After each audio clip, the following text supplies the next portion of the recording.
আসসালামু আলাইকুম। আপনি যদি জীবন নিয়ে খুব বেশি নিরাশ হয়ে থাকেন তাহলে আজকের কথাগুলো শুধুমাত্র আপনার জন্যই। প্রচন্ড ঝড়ের কবলে মাঝ নদীতে একটি জাহাজ আটকে পড়ল এবং জাহাজটা ঝড়ের কবলে পড়ে চূর্ণ বিচূর্ণ হয়ে গেল। সব মানুষই মারা গেল, কিন্তু ভাগ্যক্রমে একটি লোক সেখানে বেঁচে রইল এবং সেই লোকটি নুড়ি কিছু একটা সাহায্যে সে আস্তে আস্তে একটা দ্বীপে গিয়ে পৌঁছালো এবং দ্বীপে গিয়ে পৌঁছানোর পরে সে ওখানে একলা জনমানবহীন একটা দ্বীপ, সেখানে সে আটকা পড়ে গেল এবং সে প্রতিনিয়ত দোয়া করতে থাকলো কোনোভাবে যাতে একটা জাহাজ আল্লাহ তাকে মিলিয়ে দেয় এবং সে যাতে তার বাসায় পৌঁছাতে পারে। এভাবে করে একদিন যায়, 2 দিন যায়, 1 সপ্তাহ যায়, মাস চলে যায়। যখন সে আর কোনো সাহায্য পায় না বা কোনো জাহাজের দেখা পায় না, তখন সে একরকম আর কি মানিয়ে নিয়েছিল যে সে আর কখনো হয়তো বা তার স্বাভাবিক জীবনে ফিরতে পারবে না। যতদিন বেঁচে থাকে তাকে এখানে আটকে পড়ে থাকতে হবে। সে চিন্তা করে সে কিছু কাঠ জোগাড় করলো এবং সেখানে তার বসবাস করার জন্য একটা বাড়ি তৈরি করলো। সে সেখানে থাকতে শুরু করলো।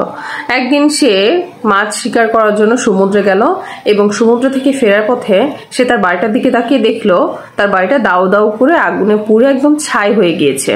তখন সে খুবই নিরাশ হলো এবং হওয়ার পরে মহান রাব্বুল আলামিনকে বললেন যে আল্লাহ, আমার কাছে তো শুধু একটা মাত্র জিনিস ছিল, তুমি সেটাও কেড়ে নিলে।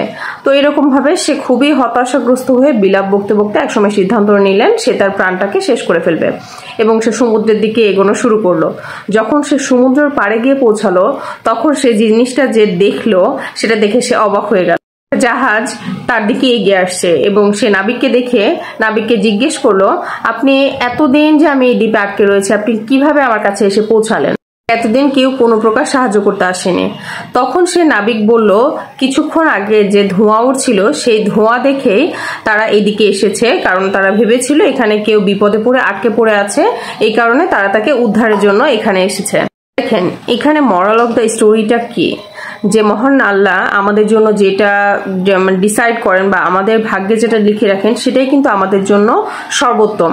আমরা হয়তো বা অনেক কিছু আমাদের লাইফ পার্টনার বলেন বা অনেক কাজের ক্ষেত্রে বলেন, আমরা কিন্তু অনেক সময় ব্লেম করি যে আল্লাহ কেন আমাকে এটা দিলেন, এটা হয়তো বা আমার জন্য পারফেক্ট না, এটা আমাকে না দিলেও পারতেন, কেন এই কষ্টটা আমাকে দিল বা কেন এই ঝামেলাটা আমার ঘাড়ে এসে পৌঁছালো, এগুলো নিয়ে আমরা অনেক সময় কিন্তু ব্লেম করি। কিন্তু আল্লাহর যে জিনিসটা আমাদেরকে দিয়েছেন এটাই কিন্তু আমাদের জন্য সর্বশ্রেষ্ঠ।